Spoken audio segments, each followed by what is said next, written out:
Friends, welcome back to my YouTube channel Government Job Insiders. और हम जो video में डिस्कस करने वाले हैं वो ये बात डिस्कस करने वाले हैं कि अगर आपने एनटीपीसी का फॉर्म तो फिल कर दिया पर आपसे कुछ गलतियां भी हो गई हैं। अब आप ये सोच रहे हो कि उन गलतियों को मैं कैसे रेक्टिफाई करूं, कैसे मॉडिफाई करूं। तो इस प्रॉब्लम का सॉल्यूशन मैं आपको देने वाली हूँ। अगर आप नोटिफिकेशन देखेंगे तो वहाँ पे 15.2 पैरा में मॉडिफिकेशन ऑफ एप्लीकेशन के बारे में बहुत अच्छी डिटेल दी हुई है, जो आपके लिए बहुत इंपॉर्टेंट है। फॉर्म फिल करते वक्त कुछ गलतियां आपसे हो गई हैं, तो इसको अगर आप देख लेंगे एक बार तो आपकी जो प्रॉब्लम है वो यहाँ से सॉल्व हो जाएगी। यही चीज़ मैं आपको यहाँ पे बताने वाली हूँ। जब आप फाइनल सबमिशन कर दोगे, if a candidate wish to further modify, change और करेक्ट एनी डिटेल, अगर आप फॉर्म फिल कर देते हैं लेकिन उसके बाद भी आपको लगता है कि मुझे कुछ मॉडिफाई करना है या कुछ करेक्ट करना है, जो गलती हो गई है, तो आप यहाँ पे मॉडिफिकेशन का ऑप्शन मिलेगा आपको, लेकिन आप उसमें से क्या मॉडिफाई नहीं कर सकते। Except details filled in create an account form including phone number, email ID and the chosen RRB.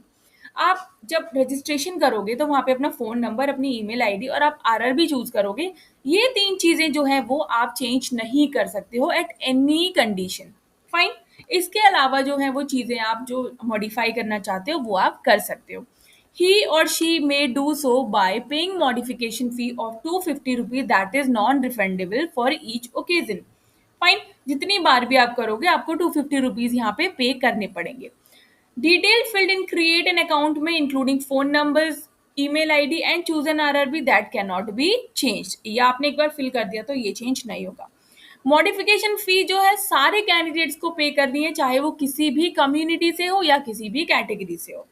In case of candidate modifying his community from SC/ST to general or OBC to EW or OBC or EWS, he will have to pay the difference in examination fee, that is rupees 250.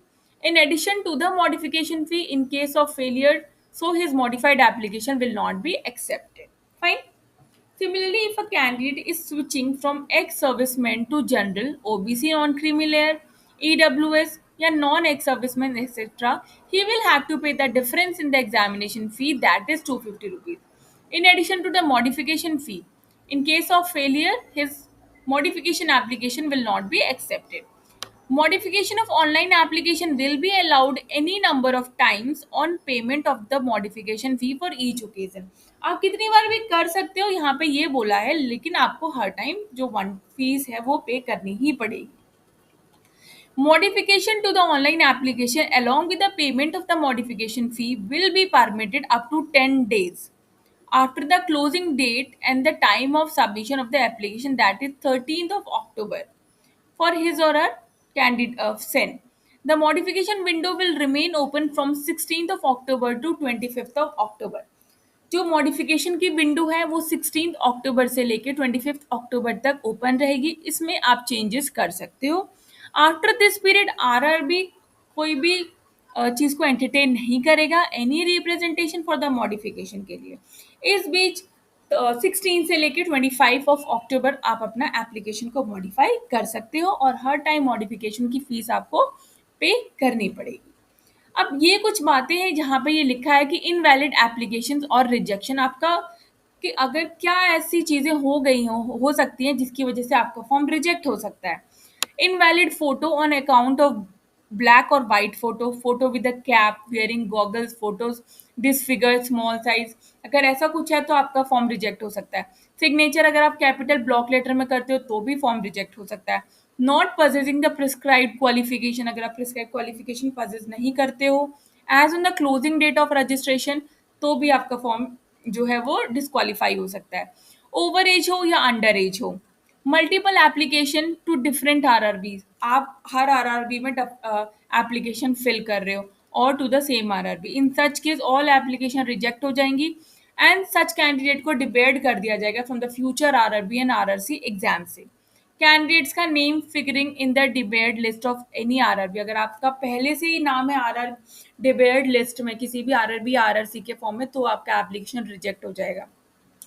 Incomplete और incorrect अगर आप form fill कर रहे हो तो। In any other irregularities which is observed and considered as invalid by the RRB. तो इन सारे cases की वजह से आपका फॉर्म जो है वो रिजेक्ट हो सकता है।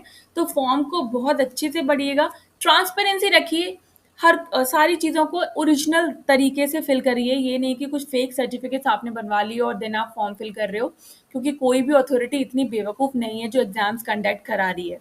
फाइन, तो ये मत समझिए कि आप बहुत ज़्यादा होशियार हैं और जो एग्ज़ाम कंडक्ट करा रहे हैं वो बिल्कुल बेवकूफ़ हैं। फाइन, अपने आप को बिल्कुल ट्रू रखिए, ठीक है? सारी चीज़ों को ट्रांसपेरेंट रखिए। और आई होप वीडियो भी जो है आपके लिए यूज़फुल रही होगी, और ऐसी वीडियोज़ हम आपके लिए लेकर आते रहते हैं। वीडियोज़ अच्छी लगी तो चैनल को लाइक, शेयर, सब्सक्राइब ज़रूर करके जाइएगा।